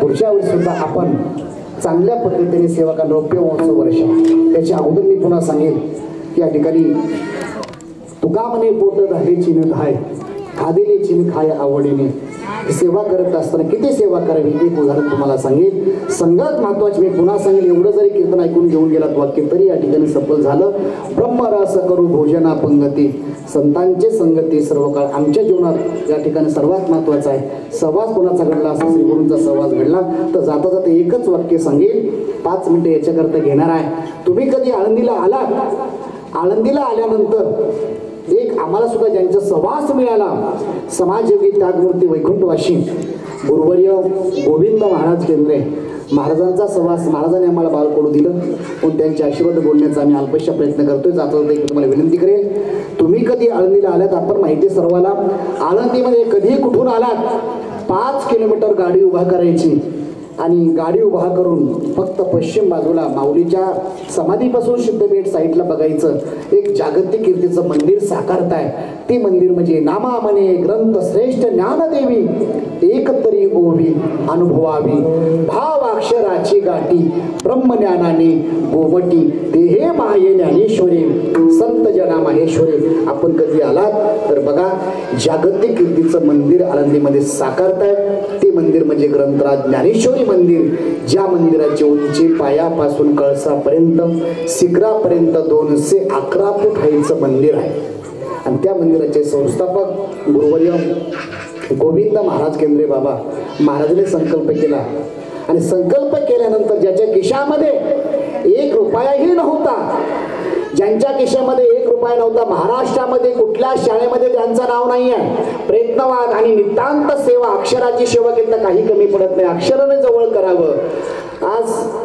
त्यांचा संकल्प होता की महाराष्ट्रामध्ये माऊलीचे अनेक मंदिर आहेत पण ग्रंथाचं मंदिर पहिलं व्हावं ही महाराष्ट्रामध्ये शिलालेखीची पहिली कल्पना गाथा मंदिर कल्पना नंतर आहे गीता मंदिर कल्पना नंतर आहे अक्षराची पहिली संकल्पना गुरुवर्य महाराजांनी आणली आणि आता जागतिक कीर्तीचं काम महाराजांनी हातात घेतलं पण घेता घेता त्यांना आयुष्य कमी पडलं राहिलं काम महाराष्ट्रामध्ये आपल्या सर्वांना करायचं आहे विशेष या ठिकाणी थोडी कमी वेळेत माझ्यावर जबाबदारी आहे तर जाता जाता मी तुम्हाला आव्हान करतोय विनंती करतो व्यक्ती स्वार्थ करता नाही आहे आळंदीमध्ये कधी आला तर पूर्ण ज्ञानेश्वरी तिथे मार्बलवर कोरायचं आणि काम बाकी थोडंसं काम मंदिराचं चालू आहे पूर्ण ज्ञानेश्वरी त्याचा स्वरूप असं आहे अष्टकोनी मंदिर आहे चहू बाजूने सारखं मंदिर दिसत आहे चहू बाजूने कोणत्याही दिशेने बघा ज्या मंदिराची उंची वर बघितलं तर टोपी खाली पडते शेवटपर्यंत नजर जात नाही एवढं उंचीचं मंदिर साकारताय त्यावर पूर्ण ज्ञानेश्वरी कोरले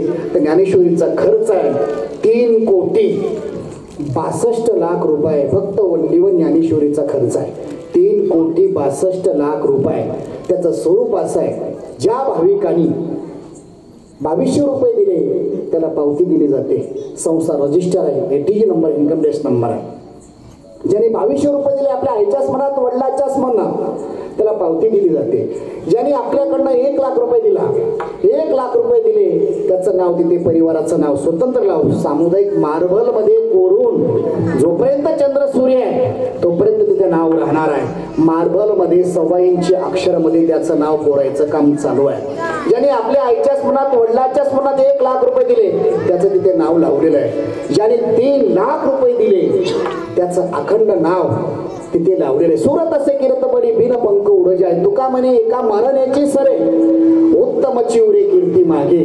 ज्याने आपल्या आईच्या स्मरणात वडिलांच्या स्मरणात 3 लाख रुपये देणगी दिली त्याचं तिथे नाव लावलेलं आहे. मग जाता जाता मी तुम्हाला विनंती करतो, उभ्या महाराष्ट्राला माहित आहे 1-1 रुपया गोळा करून काम चालू आहे. 2च माणसं काम करतात सरपंच बरं का, एक लक्षाधीश आणि एक भिक्षाधीश. लक्षाधीश म्हणजे श्रीमंत माणसं कुठेही डोंगरावर एखादं मंदिर बांधू शकतात, टाटा बिर्ला सारखं, अंबानी सारखं. भिक्षाधीश म्हणजे 1-1 रुपया गोळा करून, म्हणजे रस्त्याची भीक मागणार नव्हे, एक धर्माचं काम करता करता 1-1 रुपया गोळा करून ते मंदिराचं काम चालू आहे. तर जाता जाता मी तुम्हाला आव्हान करतो, विनंती करतो, आपण एकदा बघा, सर्वात मोठं मंदिर दिसते. मंदिराचे अनेक उपक्रम आहे आपल्या संस्थांचे आहेत. नुसतं मंदिरच नाही आहे, ज्यांच्या माध्यमातून या ठिकाणी सेवा करण्यात येतोय. अनेक उपक्रम आहेत त्या मंदिराकरता. 3-3 लाख रुपये देणारे देणगे आमचे संजयचे या ठिकाणी हॉटेलवाल्याचे मालक नेमा शेठ साहेब यांनी सुद्धा मंदिर करता 3 लाख रुपये दिले. आमचे इंद्रवान सरदे साहेब, मी कीर्तनकार नव्हतो, ही माझी ओळख सुद्धा नव्हती, त्यावेळेस मुंबईला कामाला असताना या ठिकाणी पहिली देणगी सरदवाडीची आहे. 1 लाख रुपयाची देणगी आमचे इंद्रवान सरदे साहेब यांची आहे.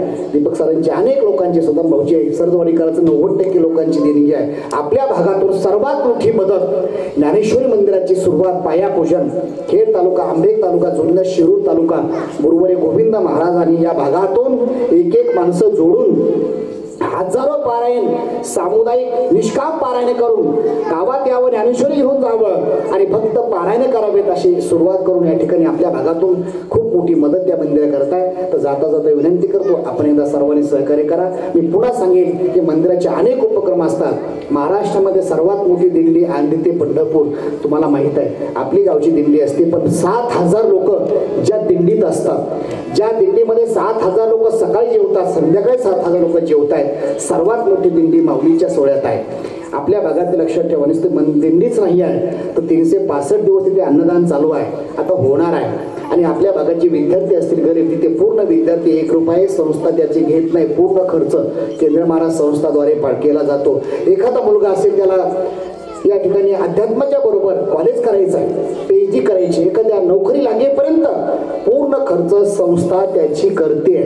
तर आपल्या भागातील एखादे गरीब असतील, अनाथ नाहीच आहे, कुणी एखादा गरीब असेल, एखादा शिकायचं आहे, तर डायरेक्ट केंद्र महाराज संस्थांमध्ये मुलं पाठवा, 1ही रुपया त्याचा घेतला जाणार नाही. असे आमच्याकडे धनाढ्य लोक आहेत, त्यांच्याकडनं देणगी घेऊन त्या विद्यार्थ्याचं शिक्षण आम्ही पूर्ण करतोय. पदवी होईपर्यंत, पगार मिळेपर्यंत 1ही रुपया फक्त त्यांनी शिकलं पाहिजे. शालेय खर्च, शिक्षणाचा खर्च, निवास व्यवस्था खर्च, भोजन खर्च सगळा संस्थांच्या द्वारे केला जातो. असे अनेक उपक्रम असतात. आणि ज्यांच्या माध्यमातून मी इथे आलो, यात्रेच्या स्वरूपामध्ये, जवळ हे सकळ सिद्ध आहे, हात चालावया पाहे तू आपले सोहित पाहि, तीर्थयात्रे जाई चुकू नको. तीर्थयात्रा, सर्वात मोठ्या तीर्थयात्रा आपले केंद्रीय महाराज संस्थांच्या असतात. तर यावर्षी वृंदावनला 650-700 लोकांची यात्रा होती. गावडे साहेब, लवजी गावडे होते, मला नंतर कळलं यात्रे होते म्हणून. बऱ्याच महिला सुद्धा असतात आपल्याकडे. सर्वात मोठी यात्रा, VIP व्यवस्था, प्रत्येकाची व्यवस्था, सगळे जवळ 100% सरदवाडी ग्रामस्थ यात्रेमध्ये असतात.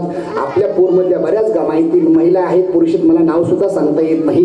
तर अनेक यात्रेच्या माध्यमातून या ठिकाणी इथे मी आलो आणि आल्यानंतर मला सुंदर असं आनंद मिळाला. चिंतन करण्याकरता जणू मी आळंदीमध्येच कीर्तन करतोय माऊलीच्या मंदिरात, म्हणून मी थोडं चिंतनाचा भाग घेतला. जाताना 2च मिनिटं घेणार आहे. सुंदर असं नियोजन ग्रामस्थ मंडळी करताय. असंच आपण पुढच्या वर्षी, कारण रौप्य महोत्सव मगाशी बोललो का, पुन्हा हे उत्सव होत नसतं, तर 25 वर्षे झालं त्याला सोन महोत्सव वर्ष म्हटलं जातं. तर सर्वांनी पुढच्या वर्षी, एक तुम्हाला सूचना सांगतो, तुम्ही जाणतेच, मला सांगायची गरज, पण कार्य करणारा महाराज आहे, मी नेहमीच कार्य करणारा, कार्यात राहणार आहे. म्हणून या ठिकाणी पुढच्या वर्षी याच्याही पेक्षा चांगल्या पद्धतीने अन्नदान तर आपल्याकडे आहेच आहे. पण मगाशी चोपदारला विचार, एवढे सुंदर चोपदार, तरुण चोपदार, आम्हाला सगळे म्हातारे चोपदार भेटतात, दिसत नाही, ऐकायला येत नाही, घरामध्ये भांडणं ते आमच्याकडे असतात. इथे आल्यानंतर मला बरं वाटलं. मी पहिले विचारलं तुम्ही कुठले, ते मी इथलाच महाराज. आवाज वाढला जरा. यांना विचारलं तुम्ही कुठले? म्हणजे दिंडीची सेवा करतो आम्ही. आनंद वाटला. तर पुढच्या वर्षी मी तुम्हाला एकच सूचना सांगतो. तुम्ही सूचनेच्या पुढचे माणसं आहे, सूचना सांगायची गरज नाही. एक छोटीशी सूचना सांगतो. रौप्य महोत्सव वर्ष आहे. पुढच्या वर्षी याच्याही पेक्षा एका साईडनं 25 टाळकरी, या साईडनं 25 टाळकरी, गायक, वादक, सप्त्याचं ऐश्वर काय आहे, ज्याला उत्तम शेती करायची आहे त्याची बैले चालले पाहिजेत. ऐका, शेती चांगली करायची. आता ट्रॅक्टर आहे, पूर्वी काय असायचे बैल. सप्ताह चांगला करायचा, वाजवणारे, म्हणणारे आपल्याकडे आहेत. पण जाता एक सूचना सांगतो, 2 माणसं असे चांगले ठेवा. नाही तुम्हाला घडत तर मला सांगा, मी संस्थांतर्फे एकही रुपया मला देऊ नका. कारण केंद्रीय महाराज संस्था परोपकारी सेवा करणार आहे. त्या ठिकाणी 2 गायक, 1 वादक, या ठिकाणी बाकीच्या गोष्टी होत असतात. मी जास्त सांगत नाही. आता एक सहज सूचना, या ठिकाणी सप्ताहामध्ये नको तिकडे खर्च आपला होतो. तर या ठिकाणी चांगले 7 वाजता कीर्तन सुरू होतं, पण या ठिकाणी म्हणणारे, वाजवणारे, प्रमाण म्हटलं की तिकडे प्रमाण पडलं पाहिजे. महाराजांनी काय सांगितलंय तिथे शब्द पडला पाहिजे. ते या ठिकाणी सुंदर असं आपणही या ठिकाणी आहात. पण याच्यापेक्षा पुढच्या वर्षी अन्नदान चांगलं करा. पारायणाकरता मी विचारलं यावर्षी पारायण आहे का? म्हणे माणसंच लोक पारायणला बसायला कोणी तयार होत नाही. ते विनंती करतो पुढच्या वर्षी करता सर्वांनी आपापल्या घरचे 1-1 माणसं बसा. कारण पारायण खूप महत्वाचं आहे. पारायण लक्ष ठेवा. आपल्यालाही त्याच्या निमित्तानं घडतं. आणि नाही घडलं पुढच्या वर्षी तुम्ही 50 लोक बसवा, 1000 लोक बसवा, 10,000 लोक बसवा. पुढच्या वर्षी जेवढ्या ज्ञानेश्वर लागते बरं का सरपंच आमचे इंद्रबान सरदे साहेब यांच्यातर्फे जेवढ्या काही ज्ञानेश्वर लागतील तेवढ्या ज्ञानेश्वऱ्या मी तुम्हाला पाठवून. माझं कीर्तन देऊ नका, मला गरज पण नाही. लक्षात ठेवा, मी सहज तुम्हाला प्राप्त झालोय. कमी दिवसात कमी वेळात एक मी तुम्हाला सहज सूचना सांगतो. या ठिकाणी पुढच्या वर्षी जेवढे प्रत्येक घरचे 1-1 माणूस फक्त 3 तास वेळ द्या, पारायणला बसवा. त्या ठिकाणी आपल्या मुली असतील, मुलं असतील, काहीच काम नाही. इकडे तिकडे गप्पा मारण्यापेक्षा ज्ञानेश्वरी वाचायला. आणि जेवढ्या काही ज्ञानेश्वरी लागतील, 500 ज्ञानेश्वरी असू द्या, 1000 ज्ञानेश्वरी लागू द्या, 200 लागू द्या, 50 लागू द्या, पूर्ण ज्ञानेश्वरीचा खर्च आणि 7 दिवस वाचकांचा नाश्ता आमच्या साहेबांतर्फे मला मागा. लक्षात 7 दिवस जेवढे काही वाचक आहेत त्यांचा नाश्ता आमचे इंद्रबान सरदे साहेब, आमचे भक्त, तुमची व्याई म्हणून नाही आहे, आमचे भक्त म्हणून सांगतो मी तुम्हाला, पारमार्थिक नात्याच्या माध्यमातून. आणि आमचे संजयवाले कुठे दान करत असतात ते आमच्या संस्थांमध्ये कुठलाही काम असेल न सांगता आमच्याकडे खूप मोठं देणगी असते. ते विनंती असेल पारायणला बसवा. आणि याच्यापेक्षा चांगल्या पद्धतीने इथे या ठिकाणी सुंदर असं नियोजन. याच्यापेक्षा पुढच्या वर्षी नंबर लागला नाही पाहिजे अन्नदान करण्याकरता. आज गुलाबजाम झाले की पुढच्या वर्षी पुरणपोळी झाली की मसालावडी. तुम्ही त्याला करायला काही अवघड नसतं. मी दिल्लीत घालतो. मी आता गावडे पडला विचारा, बाहेर यात्रा असतात आमच्या महाराष्ट्राच्या बाहेर. आज पदार्थ खाल्ला, घरी येईपर्यंत दुसरा पदार्थ नाही. 2-2 हजार लोक तीर्थयात्रेला असतात. तेही VIP व्यवस्था, प्रत्येकाला 2 बेड 4 बेड, विमानाची व्यवस्था, रेल्वेची व्यवस्था, काही कमी पडत नाही. फक्त संकल्प चांगला आहे. आणि आपल्या गावचा एक विचार महत्वाचे मला आनंद वाटलाय की आईच्या लेकरासारखं आपण परमार्थ करणारी पूर ग्रामस्थ. गाव छोटी संख्या आहे पण या ठिकाणी दिनचर्या आपली खूप मोठी आहे. पुनश्च एकदा तुम्हाला धन्यवाद देतो. आणि राहिलेल्या 2-3 दिवसामध्ये सर्वांनी या सप्ताह करता सहकार्य करा. एकलेचा डोळे खेळ म्हणून मेळ जमविला. सप्ताह कोणा एकट्याचा नसतो, देव एकट्याचा नसतो. परमार्थ सर्व करताय, भक्तिरसाचा काम आहे. तर जाता जाता विनंती करतो की आपण सर्वांनी राहिल्या 2 दिवसामध्ये वर्गणी द्या, अन्नदानाची सेवा करा. आणि असंच पुन्हा श्रवण भक्ती करता या. दुसरा आदर्श मला सांगण्यात आला, या ठिकाणी सर्वांनी भोजन केल्याशिवाय सर्वाला 7 दिवस जेवणाची पंगत आहे बरं का सरदवाडीकर. आपल्याला सुद्धा आता राबवावं लागणार आहे. 7 ते 9 यांचा आदर्श आपण ठेवत आहे. पुढच्या वर्षी आपल्याकडे 9 ते 11 असतोय. तर 7 ते 9 कीर्तन आहेत आणि सर्वांना भोजन आहे. ही सर्वात महत्वाची सेवा आहे. तर सर्वांना विनंती असेल ज्यांनी 7 दिवस या सप्ताहाकरता अन्नदान केलं त्यांच्याकरता एकदा जोरात टाळी वाजवा. जोरात टाळी. मला नाव माहिती नाही आहे कारण सर्वात महत्वाचं आहे. वित्ताने माणूस कोणी तृप्त झाला नाही. आता ऐका, तुम्ही मला ज्ञानेश्वरी म्हणतात 3 लाख रुपये दिले, देणार नाही. समजा दिले तर माझी अपेक्षा अजून दिले पाहिजे. मंदिराकरता वैयक्तिक मला गरज नाही. ऐक उदाहरण सांगतो तुम्हाला. एखाद्या माणसाला तुम्ही किती पैसे द्या, पैशाने तृप्त होणार नाही. एखाद्या माणसाला कोणतंही पद द्या, पदाने मला तृप्त होत नाही, पण एखाद्या माणसाला आता पंक्तीमध्ये बुंदी आहे ना, त्या बस बुंदी तर अशी झाली की बस आमटी तर एवढी गोड झाली. मला चोपताने सांगितलं भरून जाऊन असं वाटतं आमटीच खात राहावं, एवढी गोड आमटी केली आहे. आमटी किती वाढा, बुंदी दोनदा वाढ घेईल, तीनदा घेईल, पुन्हा आपण घेणार नाही. म्हणून जगाच्या पाठीवर अन्नानेच माणूस तृप्त होतो आणि ती अन्नदानाची सेवा या लक्ष्मी मातेच्या दारात जर आपण केली तर जगाच्या पाठीवर मला वाटते क्षेत्राच्या ठिकाणी सुद्धा दान करायची गरज नाही. हे आपलं दैवत आहे. येणाऱ्या काळामध्ये आपण या उत्सवाची कशी उंची वाढेल, दुसरे उत्सव मोठे करण्यापेक्षा उत्सव कसा मोठा करता येईल हे आपण बघितलं पाहिजे. कारण मी कार्य करणारा महाराज आहे. 25 करोड रुपयाचं काम आनंदीमध्ये चालू आहे. 1 रुपया खिशात नसतानाही, 1000 रुपये बँकेत नसतानाही लाखो रुपयाचे काम रोज गुरुवारी गोविंद महाराज केंद्रीय संस्थांमध्ये चालू आहे. त्याला कारण काय? सत्य संकल्पाचा दाता नारायण. संकल्प चांगला असेल तर भगवान परमात्मा पूर्ण मनोरथ करत असतो. आणि आपण सुद्धा येणाऱ्या 25 वर्ष सुद्धा याच्यापेक्षा कसं चांगलं करता एवढं करा हीच विनंती असेल. आणि झालेली कीर्तन रूपी सेवा लक्ष्मी मातेच्या चरणी समर्पित करत असताना इथे समाधान मिळालं. मुंबईचा प्रवास होता. इथे आल्यानंतर सुरुवातीला वाटलं काय 15-20 लोक दिसतात, छोटीशी वाडी आहे. सुरुवातीला 6:45 वाजता तर माणसं कोण दिसत नव्हते, फक्त विनेकरी आणि आमच्या आळंदीचे 2-3 टाळकरी. आता म्हणलं या ठिकाणी गावडे पडला तारीख दिली आहे, माणसं येतात की नाही, पण जरा सेवा महत्वाची आहे. पण आता माझी दृष्टी सुद्धा कमी पडते. मागे मंडपाच्या बाहेर माणसं आहेत, लाईटिंग बरे माणसं आहेत, इकडे माणसं आहेत. त्याला कारण लक्ष्मी मातेची श्रद्धा आहे, सेवा आहे. आणि आज ज्यांची उपस्थिती लाभते आहे माझ्या कीर्तनाकरता गुरुवर्य गोविंद महाराज केंद्रीय संस्थांचे आधारस्तंभ. कुठलाही उत्सव असेल, कुठली तीर्थयात्रा असेल, न सांगता या यात्रेमध्ये सामील होतात. आमच्या या ठिकाणी माझ्या नितांत प्रेम, एक परिवारातील घटक म्हणून. जसं या ठिकाणी फक्त आधार कार्ड माझं त्यांच्या परिवारात नाही, एवढं प्रेम माझ्यावर आहे.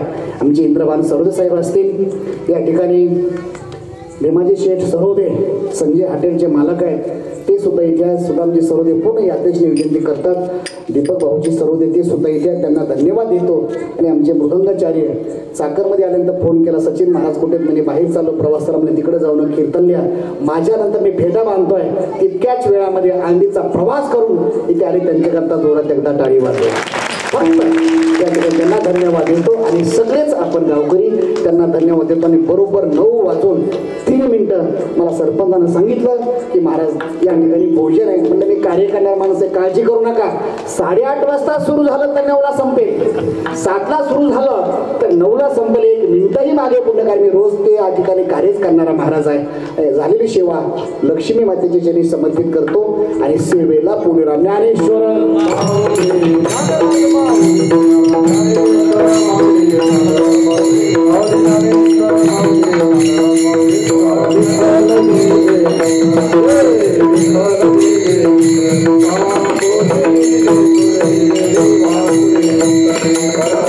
Thank you.